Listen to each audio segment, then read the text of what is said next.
Hi there, you're listening to Unnatural Selection, the show about newsy type stuff and things. My name is George. My name is Tom. And my name is Adam. And with our powers combined, we are Unnatural Selection. Make sure you visit us at our salubrious home on the web, unnaturalshow.com. It's a show about news and politics that occasionally strays into small pockets of funny. Small pockets of funny or widely geopolitically insane, depressingly inane. Like all of these words can describe the stuff that we are about to talk about. Depressingly inane was actually the one of the draft titles we had for the podcast, along with really ridiculously good looking, as I recall. So, yeah. I recall I wasn't in this meeting. It was you two. I think I might have just made an executive decision and just picked a name that I thought was good over the protests of my co-hosts. And here we are 15 years later. And still going somehow. Still going, despite no popular opinion whatsoever. So, and against all medical advice.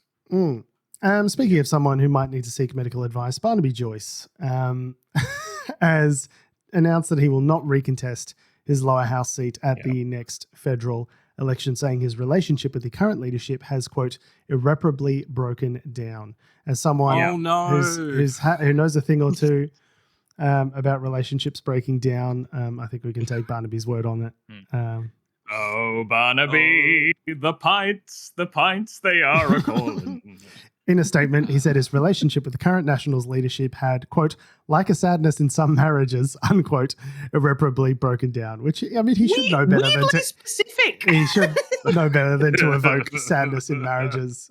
But the good thing is he may be stepping down Barnaby, to spend some additional time with his families. So Barnaby, second family with his staffer, Joyce, talking about the sadness of a breakdown of a marriage. Like, my guy. Word on the street is that he might be, potentially in talks to join everyone's favorite dumpster fire of a party, One Nation. Which what's her name? Pauline Hanson has welcomed those advances. Rumors. Yeah. So. Well, yes, it's interesting in that because normally when we hear like an announcement like this, whenever someone says I'm not recontesting my seat at the next election, it usually means I'm retiring from politics. Like but he hasn't said they're that out exactly. or whatever. Yeah. He said he's not going to recontest the seat of New England, which is his current seat. So it's sort of like, well, okay, we would normally consider that a resignation just from politics, and then he'll go off and get whatever private sector job that he wants. But no, what's kind of with rumors of defecting to One Nation, it's like, well, he wouldn't just do that for just the rest of this sitting parliament. Like, surely he would then run for election on a One Nation ticket for maybe a different seat. Well, so the rumor is that he's running. Well, potentially could be running as a senator. Yeah. So So the rumor is he would. So he still keeps all his brand value. He's still obviously he's very popular with the voters of New England, so you could still potentially capitalize on that in the next iteration of his sordid career. So and it seems like the breakup half of the senators per election cycle. So there must be some sort of window opening up with whoever's getting bumped out or whoever's up for re-election this coming cycle that they think they've got a shot. I mean, maybe they haven't thought that far ahead. It wouldn't surprise me if they're just with it. But this is the thing. He's announced this now, right? It is less than a year after the last federal election. Yeah, we're like 6 months. He's going to sit there as a Nationals member for the next 2 years and just pretend like he's not going to join. Well, if that viral video is anything independent, if that viral video is anything to go by, man doesn't know how to sit on a park bench very well. I don't know how he's going to sit on a seat in Parliament for 2.5 years doing fucking nothing. Put out your planter boxes. It's a very odd announcement. So it seems as though he's received sort of direction from the party saying, basically, shut up, don't be out there talking, sort of campaigning outside your seat. And claiming to sort of represent the interests of the party because you don't. He seems to be at odds with the leadership about, certain things like net zero and things like that. So, so he's decided to, and according to him, he's been sort of sidelined in the party room and just kind of like not really given a senior voice. Yeah, he is a flog. Yeah. Yeah, correct. Yeah, and I think it comes back to he's repeatedly been a flog. Yeah. For years, and now he's doing a thing which is very flog-like. Yeah. To the point where even Michael McCormick, his old political rivals, turn around and gone, "You're acting like a flog." Yeah. It's not only like that. He's been a flog. He's like just been just a bit of a loose unit around. He also like contested the current leader, or like he backed the contester of the current leader. So you're ostracized from the party a little bit, Barnaby. You tried to overthrow the king. What's this? The consequences of my actions? I can't believe I'm receiving the consequences of my own actions. This is a guy. I can't remember which happened first, but he got kicked out of Parliament because he was a dual citizen, which he didn't know about. That's right. Yes. Yeah. Came back in, won re-election. Then he had obviously the affair with his staffer, who's now his wife and father of his child, as I understand. Yes. So. And then he went to the backbench then after that, or that whole furore. And then he ended up coming back and then basically sniping McCormick's leadership for years. And then I don't know, David Littleproud's in, and he's been continually trying to undermine Littleproud's leadership. Just being a pain in the ass. Even backing Michael McCormick, who he also undermined. Yeah. Like, the guy is an operator, I'll give him that. But he's also been sniping David Littleproud and the others by like trying to get them out of a policy he signed them up for. Like the whole net zero thing is something he facilitated as leader of the Nationals with the government of the time. So it's very funny. He sees the way the wind is blowing, right? This is the classic, sticking a finger up and taking the temperature kind of like politician who I guess has some principles, but you wouldn't know it based on the way he just completely acts in a way that's completely, sort of amoral and valueless, right? Like his whole shtick. The reason why, and because to be clear, he's got a huge majority in his seat. Yeah, massive popularity in his seat. Yeah, massive popularity. He comes across as a straight shooter. He does press conferences, doesn't talk with the normal political palaver, says things, I guess, quote unquote, how they are. He is authentic in that he's authentically a fucking idiot. Yeah, but you're right. He does not have any principles.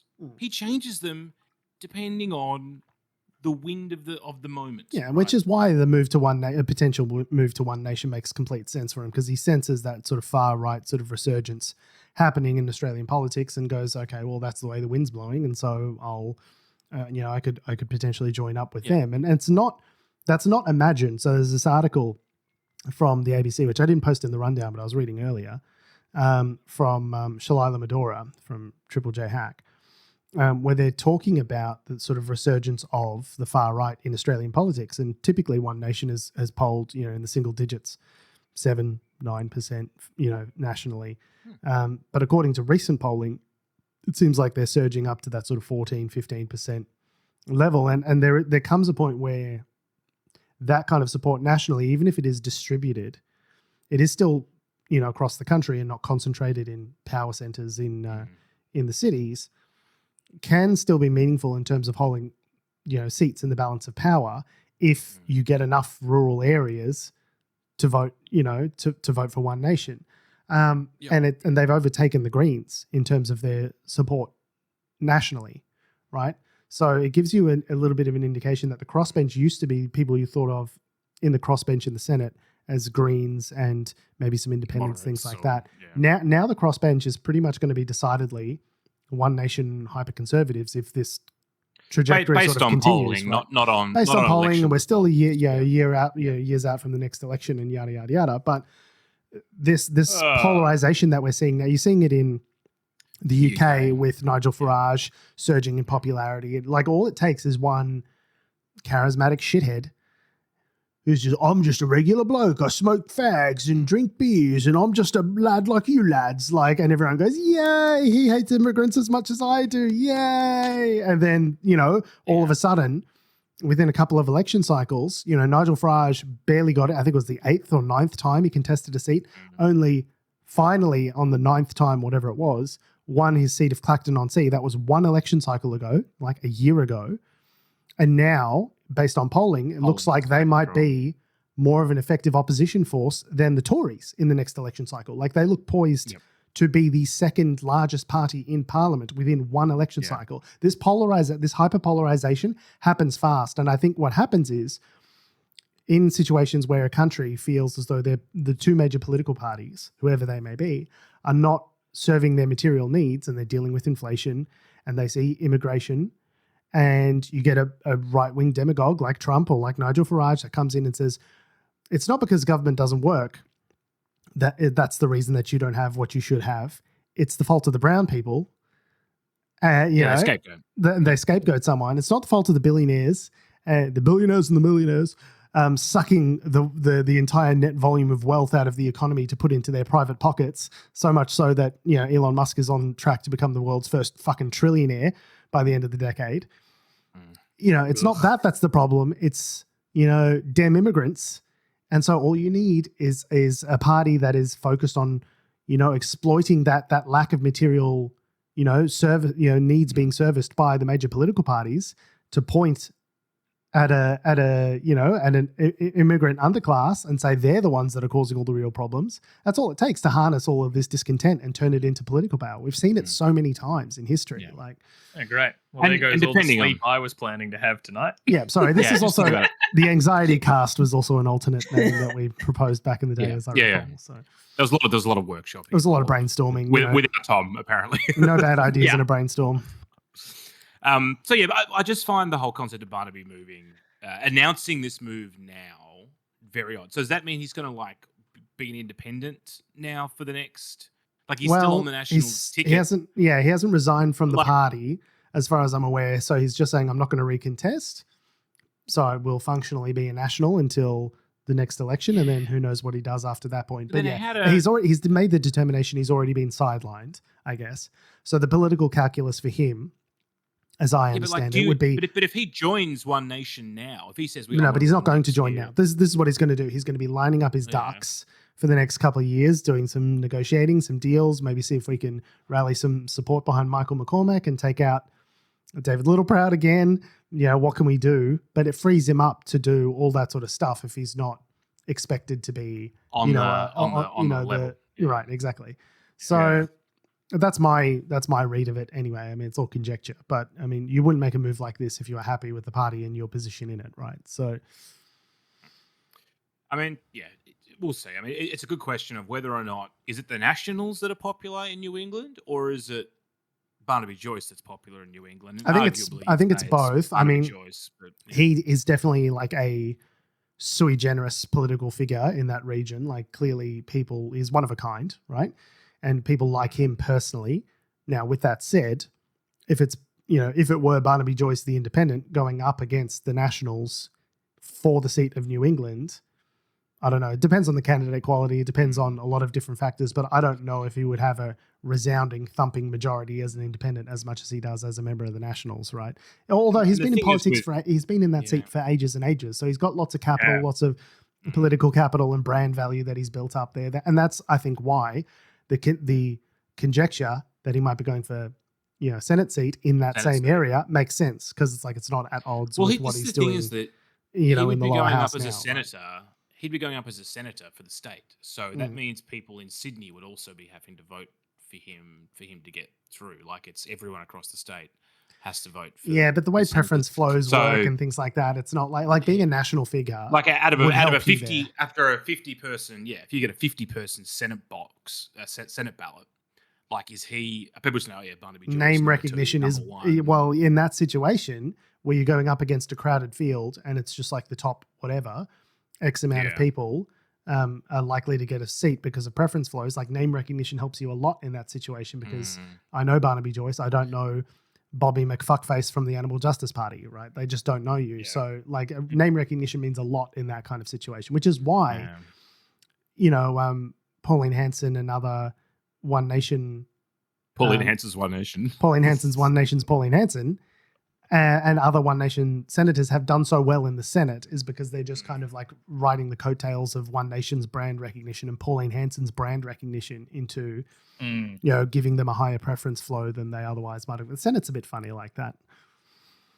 Yeah. Who's the other one? Malcolm Roberts is the other guy. Yeah, Kooky Magoo's. Elected. Yeah. Malcolm the Living Soul Roberts. Yeah. And another dual citizen who made a comeback. So geez, it seems like Barnaby would fit right in. Sam Dastiari is absolutely just cutting sick at all of this, just spewing. Yeah, so mad.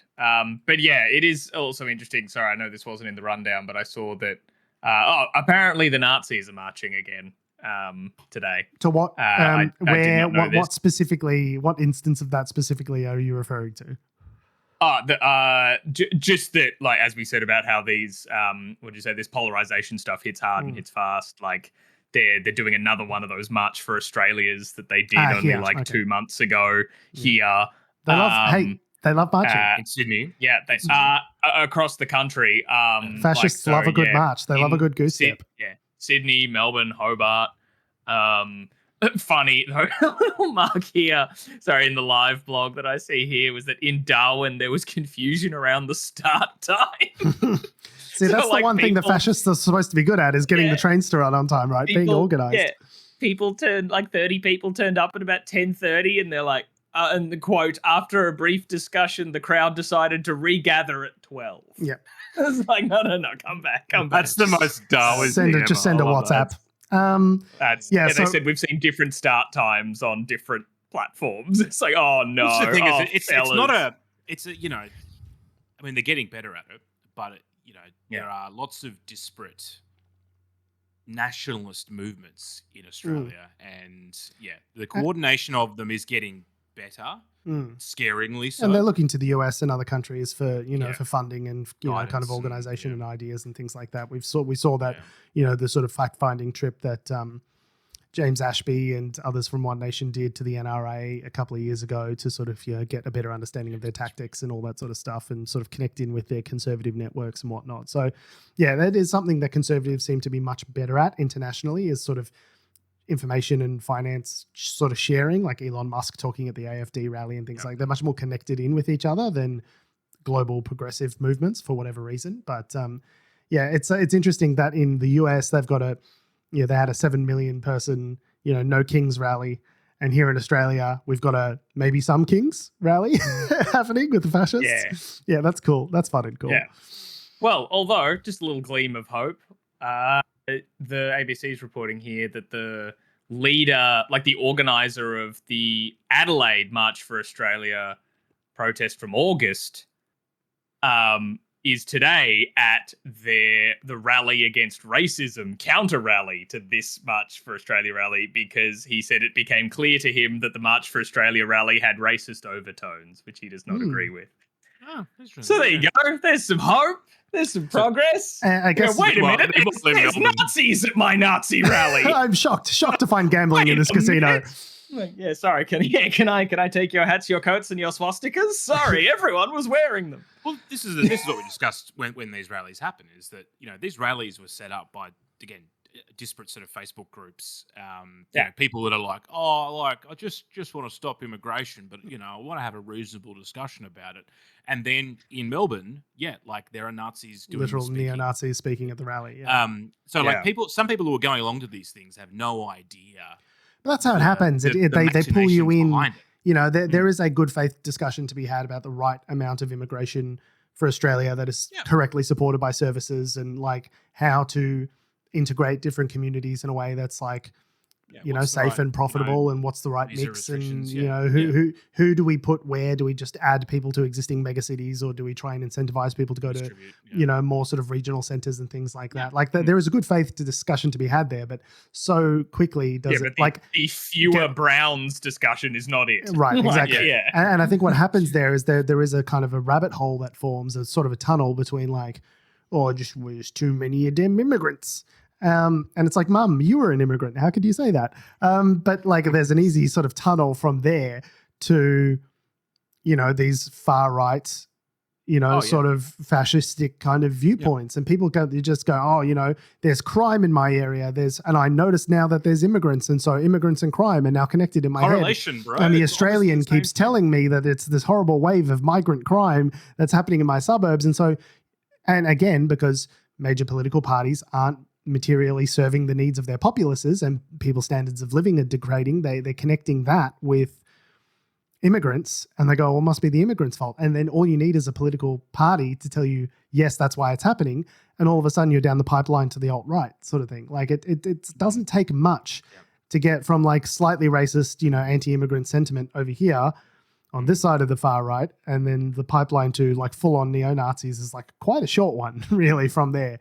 So yeah, it's really interesting to see.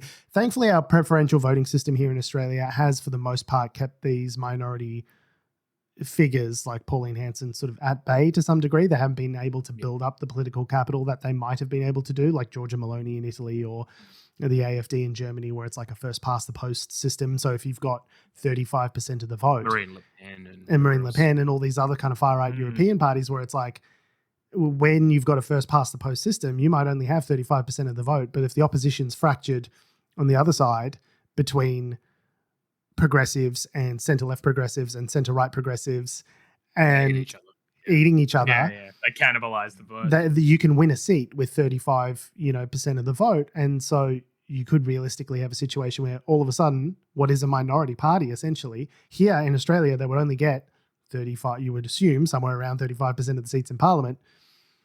Whereas in, countries like the UK, where it's first past the post, if you win a seat, you win a seat. So it's like you could have a small percentage of the population driving a large number of the seats in Parliament because of how the system is structured. So thankfully, our preferential voting system, I think, has kind of headed off some of the worst excesses of that kind of far-right populist politics, but it's not going to last forever.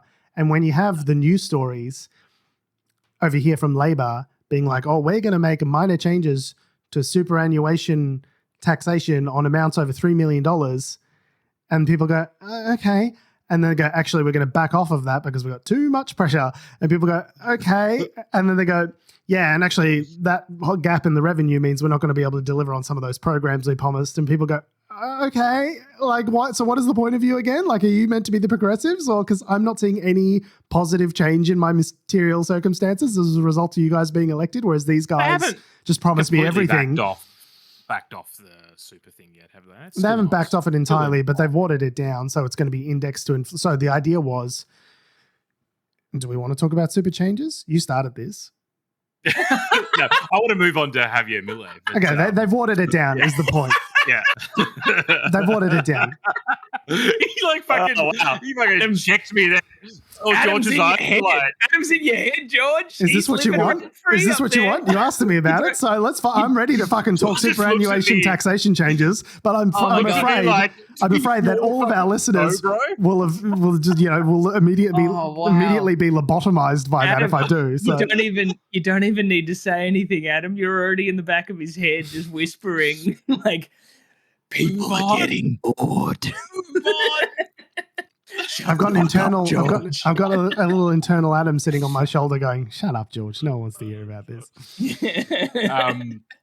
But yeah, and it's probably a good way to say the rise of populism is evidenced in countries like Argentina, where they decided to elect a populist libertarian leader because what could go wrong? Famously works out great. Yeah.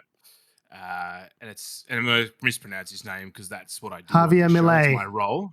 Javier Milei. I'm just jumping in. Yeah. Milei. Yeah. Javier Milei. He's the chainsaw guy, right? That's the chainsaw guy. Yeah. So when chainsaw guy. As you remember, that's the way you run a country. Elect the guy who just wields a chainsaw around at rallies. So, and the chainsaw that Elon Musk was waving around at that conservative conference that he was talking about a couple of months ago. That was Javier Milei's. That was the chainsaw, guys. The chainsaw. The chainsaw. I knew he was making a reference because like the chainsaw thing's all about like, oh, he's got to be cutting the red tape or cutting through the bullshit, cutting through the whatever. But yeah, I just thought it was a reference. I didn't know it was the chainsaw. Yeah, it was the chainsaw. So, so Javier Milei has taken a dramatic sort of hacking away at the bureaucratic state in Argentina. So for those who don't know, Argentina is probably one of the most financially distressed countries on the planet. They hold the world record for world record for the most bailouts from the IMF. And this would be they had number 20. Impossible mission force? Is Ethan Hunt behind this? Your mission, should you choose to accept it, is to turn Argentina into a functioning economy. This message will self-destruct in 5 seconds. Argentina has historically, because of, we don't need to get too much into the history of it, but because of Peronism and, the way the economy has been structured, they've basically just spent too much money, for decades and decades, right? And, Javier Milei kind of came in on this wave of like populist libertarian rhetoric saying we're going to take a hacksaw to all these bloated, corrupt government services and we're going to return the money back to Argentinians and we're going to have a golden era of prosperity. Now, in April... But if someone says golden era, I'm like... I'm paraphrasing a little bit, but not much. So in April, the IMF, the International Monetary Fund, reached a deal with Argentina to give them a $20 billion bailout. So... It is after a existing $40 billion. Prior to that, yeah. And I think they've had, 9 defaults or something like that over the course of, sort of recent history. 22 IMF loans since 1958. Argentina currently owes the IMF more than $40 billion. And then there's the $20 billion on top of that they got in April. So it's been a real, basket case of an economy for many decades due to... Not to mention the hyperinflation. Hyperinflation, yeah. So that's probably the main point is and the thing is, whilst what Milei has been doing has been devastating to the people on the low end of Argentina's economy, it does kind of make the macroeconomic numbers look pretty good because their inflation was hyperinflation basically at 280-something% per annum. So the currency is just worthless at the moment it's printed. And then he's managed to get it down to, sort of 25% in some months. Now, 25% inflation in a normal developed country is fucking ruinous, but compared to like 285%, obviously it's an improvement, right? And he's done this largely from a program of, cutting essential services, cutting spending programs, taking a real hacksaw to the bureaucracy.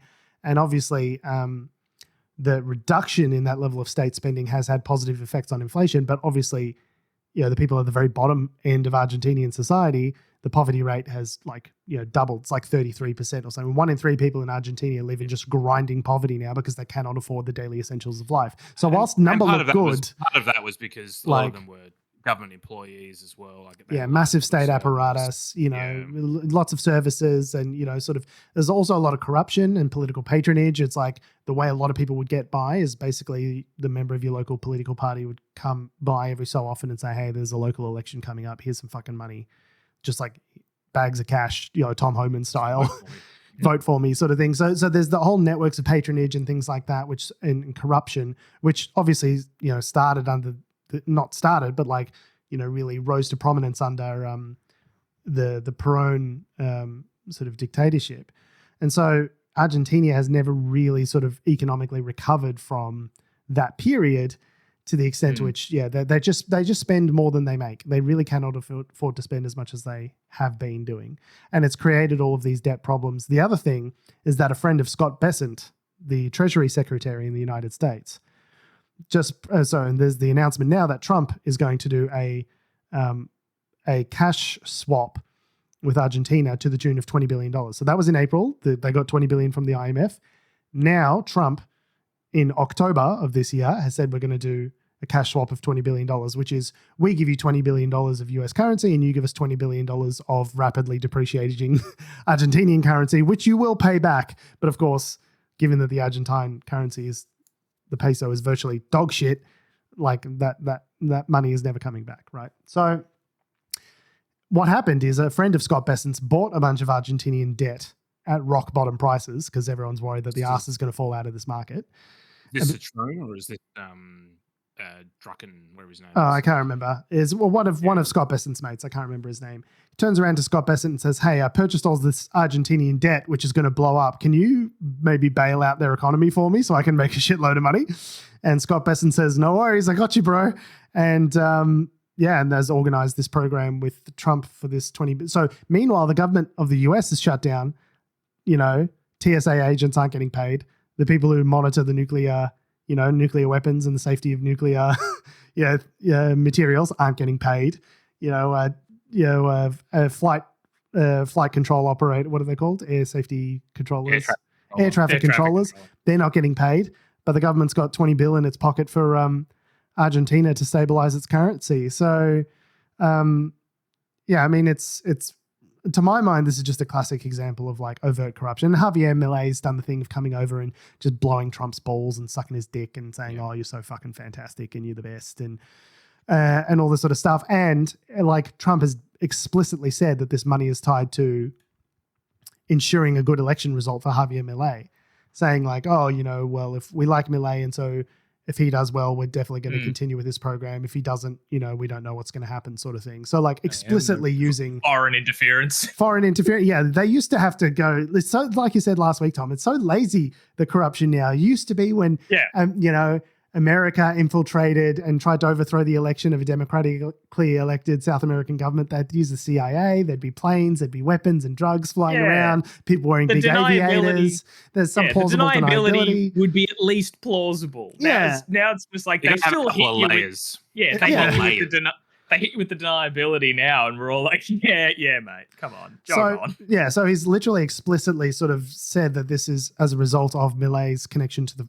sort of far right, libertarian sort of politics that he espouses, and doing this is basically a reward for him doing that, right? And the same reason he levied tariffs against Brazil because Lula prosecuted Bolsonaro because of his election interference and his January 6th fucking thing that he tried to pull off.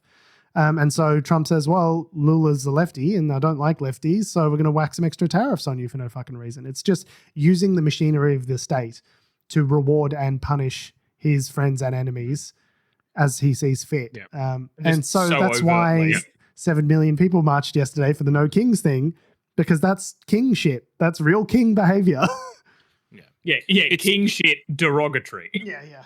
So the 2 billion, and again, why this, apart from the bromance, 20 billion, Milei and Trump, the thing that, because the announcement actually came from what's his name, Scott Bessent, the Treasury dude. It was actually an announcement from Trump. It was from the Treasury. So Rob Citrome is this billionaire hedge fund manager who, he bought out. Yeah, this is the guy. Yeah. He bought out all this Argentinian debt. This arguably completely worthless Argentinian debt, but for this bailout, right? And there's another guy, Stanley Druckenmiller, who's also a billionaire, did something similar, right? They've always got large investments, right, in Argentina. So, and these investments all went in around the time that Milei got elected. So there's obviously an ideological there's something happening here, right, where the conservatives are talking to the conservatives, and for some reason I don't know whether they're sniffing their own farts, because objectively, if you're a fucking hedge fund manager, you should be looking at like that's what a dumb investment. Like why? Yeah, unless of course you know that you can pull the strings with the new administration to guarantee your outcomes. This is the sort of shit that happens on that show Billions, right? Where it's not about them identifying companies that are going to pop and investing in them and making a shitload of money by doing honest stuff. They find pockets of leverage and find ways to create investment. And if that investment goes wrong, they use their money and their influence and state power to prop it up and make it good, so they make money anyway, right? Like it's a bad investment if you don't count for the fact that there's massive corruption, in which case it turns out it's actually going to be a fucking great investment for them now, isn't it? It's insane. I don't know whether, I mean, America's always been an ally of Argentina, even throughout the Falklands War, right? Like, it's because of the fascist sort of conservatives, sort of governments that they were backed in order to sort of stave off the communists, right? Like, but yeah, so this is all happening while there's a government shutdown in the same week as all this shit happening in Egypt, right? Like this is not just one isolated incident that the US is like, why are they spending money? No, we could literally have a section on the show which is just like Trump corruption update, corrupdate. Related to the Israel-Gaza ceasefire deal, the Trump was in Egypt signing some memorandum of understanding about some bullshit related to that. And he said something which was quite revealing about his relationship with Abdel Fattah al-Sisi, who we remember was a military leader that took power during the Arab Spring in 2012, 2013, something like that. 2013 military coup. And he said that Sisi was a fantastic guy, and he was, quote, very helpful, had, quote, been my friend right from the beginning during the campaign against crooked Hillary Clinton. Crooked Hillary Clinton. And so a lot of sort of, Trump watchers were sort of going, why is he talking about Hillary Clinton right now? Anyway, some people have done some digging. And it turns out that in 2016, when Trump was running against Clinton, he was levying all sorts of sort of inexplicable praise for al-Sisi. And just a few weeks before Election Day, as Trump's campaign was running out of money, it appeared he was going to lose. Obviously, things like the pussy tape and things like that had dropped, and his, poll results were looking pretty bad. The Comey investigation to reopen Hillary's emails had yet to be announced. And so it was looking pretty bad for Trump.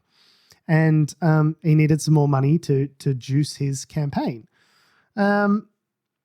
So it's emerged that, according to the Washington Post in 2019, the Trump administration allegedly shut down an investigation involving a $10 million cash withdrawal from Egypt's national bank. Coincidentally, Trump received $10 million around that time in 2016. Oh, correlation calls. Oh, coincidence. Potentially from Sisi, who he's then gone on to praise as a massive friend and gave Egypt $200 million from his State Department in his first term, and then $1 billion after that. So what people are sort of piecing together here, it seems like, or at least according to the Post, classified US intelligence indicated that Sisi sought to give Trump $10 million to boost his 2016 presidential campaign. The Post went on to report investigators had also sought to learn if money from Sisi might have factored into Trump's decision in the final days of his run for the White House to inject his campaign with $10 million of his own money. And that $10 million wasn't $10 million he just donated to campaign. It was a loan for which he was paid back. So it's $10 million gets withdrawn. 10 million, all of a sudden Trump drops $10 million into his own campaign. And then all of a sudden al-Sisi is the best guy in the world. al-Sisi. It's suspicious. It probably doesn't even border on like the top 10 Trump corruption scandals of all time. I mean, he was caught on a hot mic during the same conference in Egypt this week talking about setting up Eric Trump with President of Indonesia. Yeah, the president of Indonesia. So the scuttlebutt is that they're building a new golf course in Indonesia. Now, Eric Trump, the goofiest Trump, doesn't have anything to do with the administration. There's meant to be a sort of ethical wall between, the business that Trump runs. My kids are running the business. Yeah, my kids are running the business. Exactly right. And the actual Trump administration. So Eric Trump, being like warm introed by the president of the United States is obviously completely unethical. But like, I feel like if I just pointed out every hypocritical, unethical thing that they did, this would just be the entire podcast as me going, look, they're hypocrites. If this was Hunter Biden. Hunter Biden got fucking roasted for being on the board of Burisma and not even doing anything corrupt with that, so they paid him for access. There's no evidence he gave them any access. And then the Republicans were fucking shouting on Fox News for 3 years about the fucking Hunter Biden laptop, to the extent to which was a Marjorie Taylor Greene showed pictures of his cock on the floor of Congress. Was it Marjorie Taylor Greene or Lauren Boebert? One of those? Hold up all the pictures of being like, look at him fucking having a great time. Just smoking so much crack and having sex with all these hookers. What a terrible guy. They're going, he painted paintings and people bought them for corrupt reasons. I was just like, I don't know, man. This kind of pales in comparison to like we built a golf course / resort in a target country that was willing to give us fucking corrupt money or a fucking $400 million jet like Qatar. Yeah. You know, like it's where the Trump business is also building a luxury fucking resort. development. And now all of a sudden the Qataris have a NATO-like guarantee for mutual defense. If they ever get attacked, the US is now obliging themselves to come to their defense. Anyway. Yeah, I know. Well, what if it's Israel? After that, starting now. What if it's Israel? Starting now. Yeah. Mutual defense pact. And now Qatar's going to have their own base somewhere in Middle America. They announced this week. Not their own base. It's not their own base, George. Okay, but that is what Pete Hegseth announced. Is that they were going to have their own base? Look, there's just going to be a US base. They're just going to use. They're just going to be using it exclusively. Exclusively. Yeah, in the middle of America, completely unrelated to the $400 million jet or any of this other stuff. You know, like it really is like the purest example of the Trump administration using the apparatus of the state to enrich himself and his allies. If you're willing to pay homage and kneel before the king and offer up a tribute, you will be rewarded. It really is that simple. Although I don't really understand why Qatar thinks that it can trust King fucking Joffrey when he's proven to be the most mercurial fucking changeable, thin-skinned piece of shit. He'll turn on a dime for anyone. Why they think that they can trust him with all of this patronage. I think he's so easily malleable. Maybe. I guess they must. The man's a walking useful idiot intelligence operation just waiting to happen, right? Like, and Anthony Albanese has a meeting, I think, this week with Trump, which is their first sort of official. Well, hopefully Trump doesn't remember the John Lyons question he got a couple of weeks ago about how appropriate it is for the US president to be doing so much business, because otherwise Albo is going to be in a bit of facing a bit of a hostile environment there, I think. I don't know how Albo competes with all this corrupt shit. Like, how does he even get in the room to like, Trump's just going to be bored. Yeah. Like, without any sort of quid pro quo, no, whatever the fucking expression is. Like, Trump's not going to even, he's just going to be like, oh, well. Like, quid pro pro no, do not pass go. Yeah. Do not collect a submarine. Do not collect a submarine. No submarines for you. I mean, that is our patronage program, isn't it? We're giving $385 billion to the American government for them to maybe give us some submarines, right? He's not getting the money, though, George. Yes, you're right. He's not seeing a dime of that. Well, not directly, anyway. Well, his kids need to open a submarine building business. Yes, there you go. They can get the tender, and then they'll do it. We all live in a Trumpy submarine. A Trumpy submarine. I mean, a Trump submarine would be more orange than yellow, but it's gonna be gold. Yeah, unfortunately, it's gonna sink. It's just gonna go straight down in the Mariner's Trench. You're not gonna be able to use it. It's too heavy. George, submarines are meant to go deep underwater. That's a feature. They are also meant to come up. So that's which would be the chief problem in this scenario. Meanwhile, while all this is happening this week, the stock market's starting to shit itself a little bit. Again? Again. Isn't it shitting itself like every other hour because people keep changing their minds? It's the feeling graph is very erratic.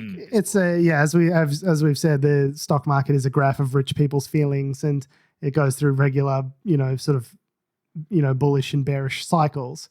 But it seems like the bullish cycle, at least with regard to Australian insurance, may be at an end, or at least has reached the peak of its cycle.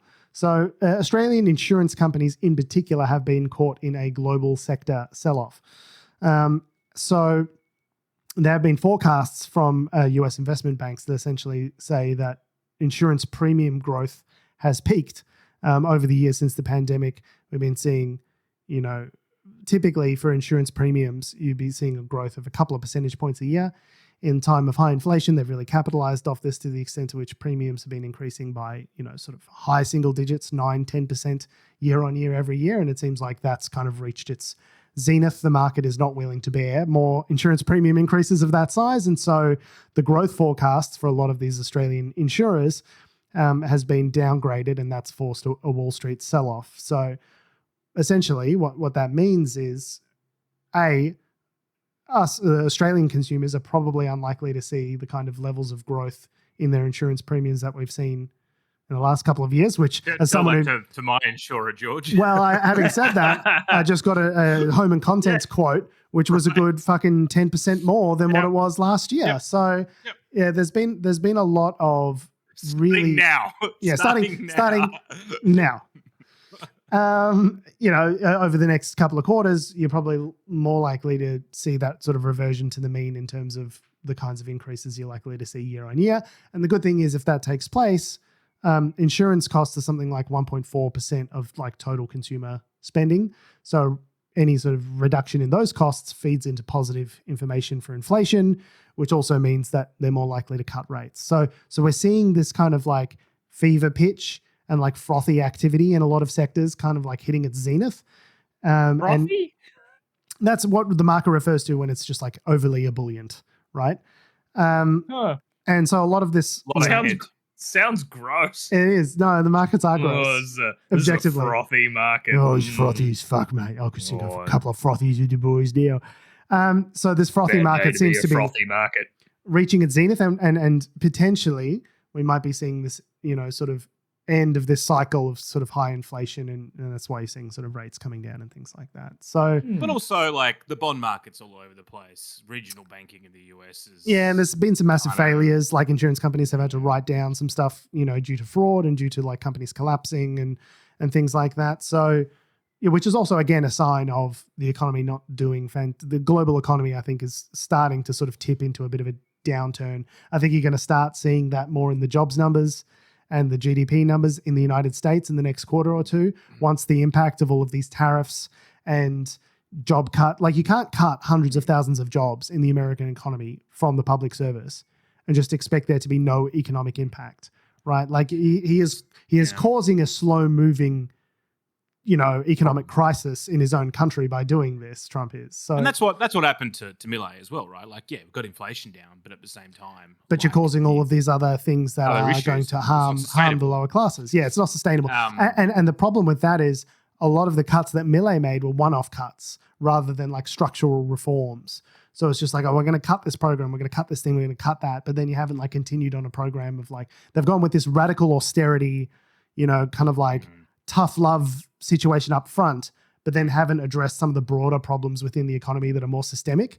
And so it's like, you might have ameliorated the problem now, but at the cost of everyone's like standard of living, and you're going to cause a fucking domestic political crisis and get voted out potentially, right? I read another article earlier that was about like there are soybean farmers in the United States. Soybean farmers should be pissed at the moment because soybean. It's really hard to be a soybean farmer. The export markets are, not really there. Most of their shit goes to China. Where does it go? Yeah. Right. And then so Argentina is like a major soybean exporter to China. So the US farmers aren't getting any support from the US government, but the US government is giving support to Argentina, who are giving the same product to China. Yeah, apparently they're in talks, the US administration, about giving some sort of bailout to the soybean farmers. Again, this will be like the second or third time that they've had to do that under a Trump administration. And the thing is, in those rural areas, they're almost exclusively Trump voters. So it's like, how many times are you going to vote against your own fucking self-interest for this guy who keeps kicking you in the nuts, and then and just going to keep voting for him? Like, I just don't fucking understand it. How Republican voters in these red states can keep getting, like all the stuff with the healthcare premiums where, they're not going to subsidize Obamacare. Well, the people who use that the most are the people in poor Republican states without Medicare, and they're going to have their insurance premiums double. 114% is the average increase. And Rachel Maddow on her show this week was talking about how, if you're a farmer in fucking whatever, if you're a person in Iowa with a combined income of $85,000, your premiums are going up $1,000 a month. $2,000 a month. Like, it's just crazy amounts of money for people who cannot afford it. And I don't know, do they not make the connection that it's Trump and the Trump administration that's doing this to them? Do they not care? Are the anti-trans bathroom things that much more important to them than their own economic survival? Like, I just don't understand the disconnect between material circumstances and their voting. For Republican rural voters, I just don't get it. I mean, they wrap their heads around being angry at the thing they don't understand, I think, better than like economic sort of stuff. Like, I mean, what they don't understand. What do you mean? I mean, what they don't understand is like, like queer people confuse them, like all these sorts of things. They're like, I don't get it and I don't like it and I just wish it would go away. And they find it easier to ramble and get mad and actually like activate around that whilst you start explaining economic theory and how it's not that this hard. is all their fault. Trump's doing tariffs. The tariffs means you can't sell soybeans. This, all of a sudden you don't have any fucking money. Like, it's not that hard to grok what's happening there, right? I think it's that hard for like the terrible US education system. Like, I was discussing this with my wife the other day. That it was like, people, it's one thing to say like, oh, Americans are stupid, but it's like, no, it's almost by design. Like, you got to keep them dumb so they keep voting Republican. Essentially has been like, their education setups just get gutted at every. Why do you think that one of the first targets of the Trump administration was the Department of Education? So like when we say like, oh, it's not even that complex, like economic theory, it's like, people switch off at economic finance talk really easily, and like we find that here with us, which is why we don't have any listeners, Tom. Yeah, precisely. Anyway, so the good news for Australian consumers is that you might see the insurance companies fucking you slightly less in future years. Next year, starting now.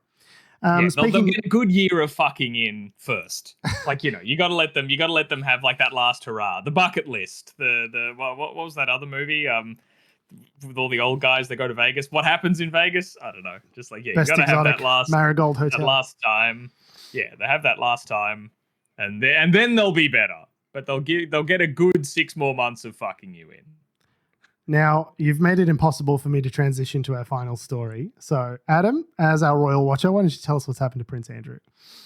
Oh, Prince Andrew is on the out, guys. He's on the out. Oh, who's on the in? What's the goss? Where's Meghan Markle? Spill the tea. Meghan Markle. Yeah, how is this Meghan's fault? Yeah, more importantly, how is it Meghan Markle's fault?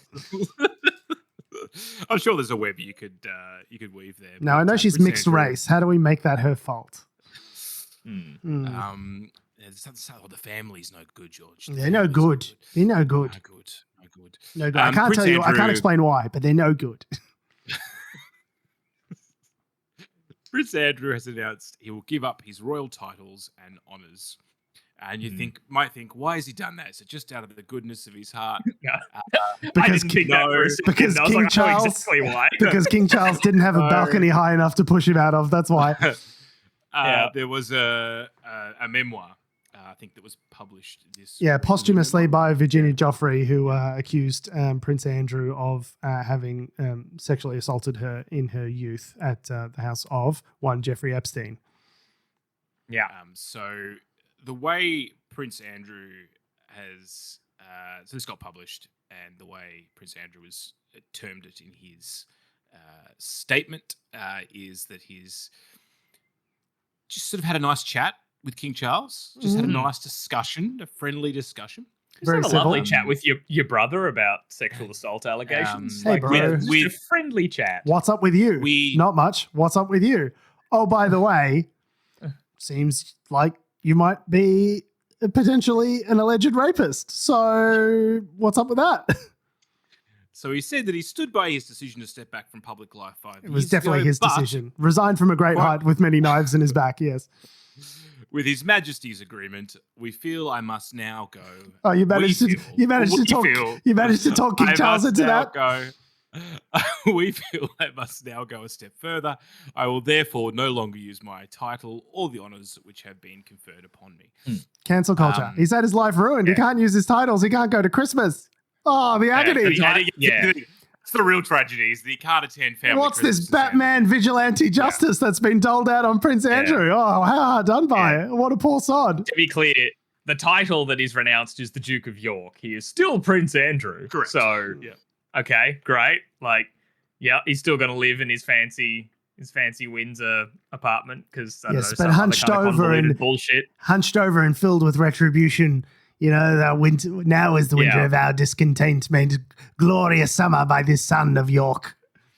Yeah, because I forget if did we talk about on the podcast the recent the recent email like discovery around Andrew and Epstein. I think we touched on it. Really kicked this off. Tell the people.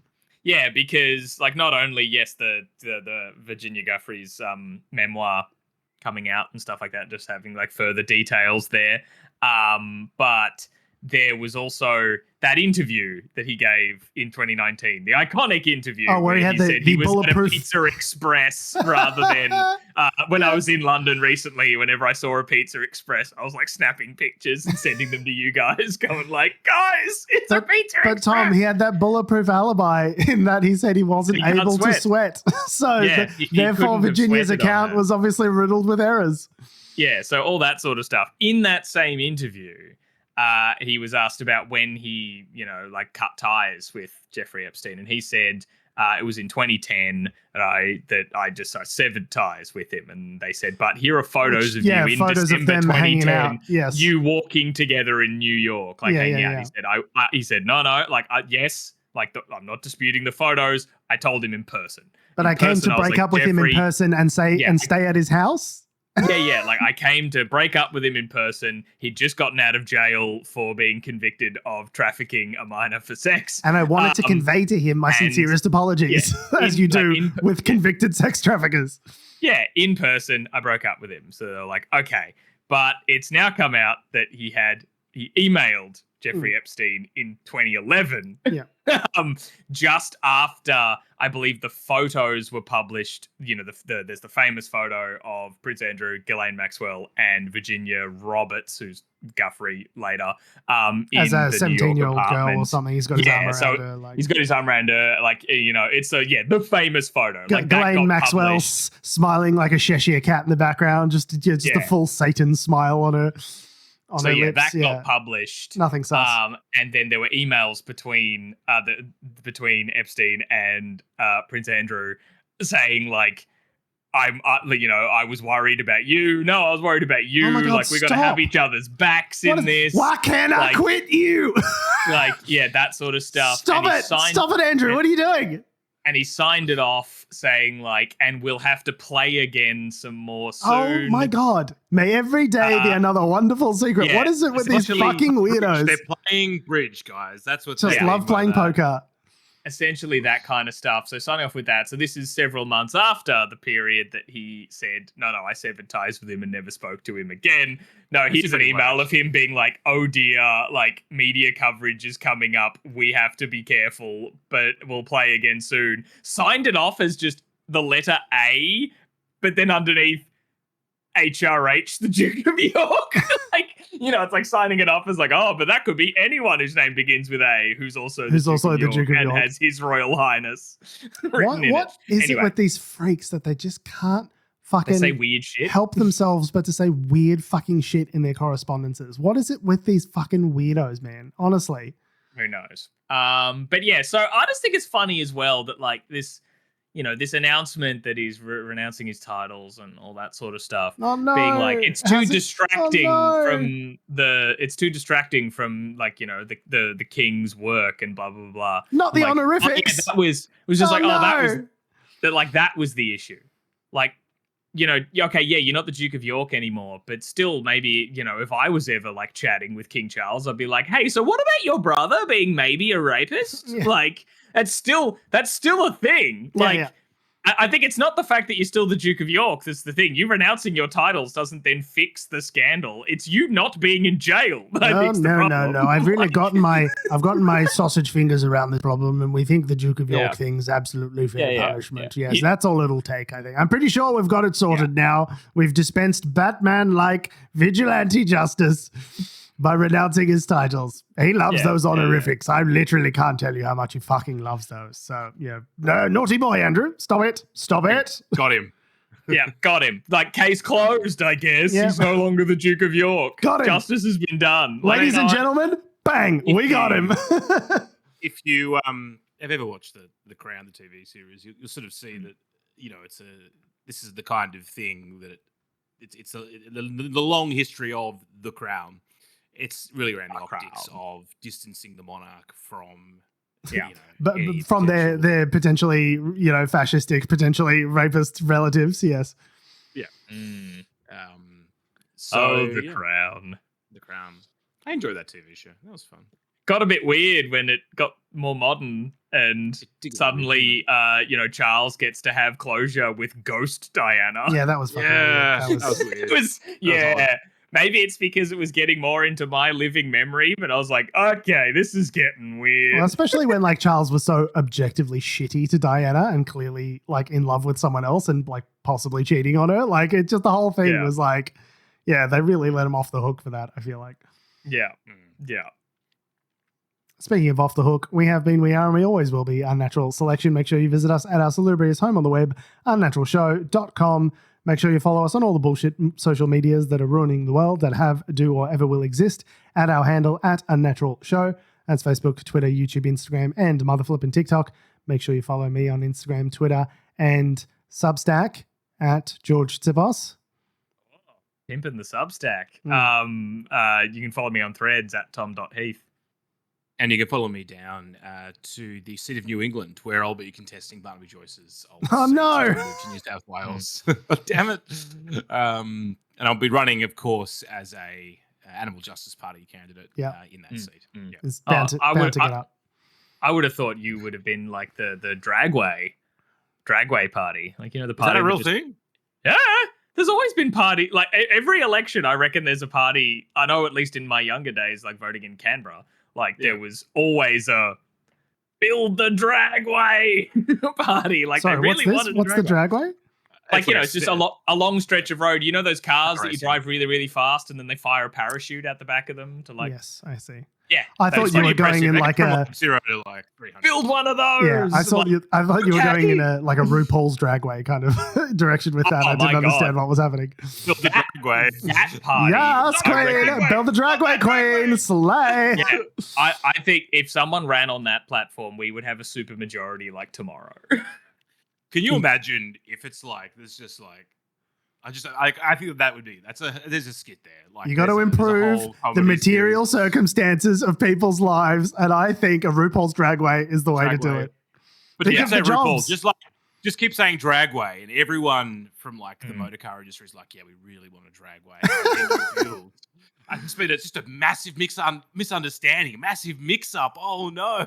But then all the small-time folk, they come to love RuPaul's Drag Race, just like in Priscilla, and it's everyone has a happy ending, and then we're all dancing on the stage. There you go. There's an Australian hour and a half comedy about people coming to understand one another. Yeah.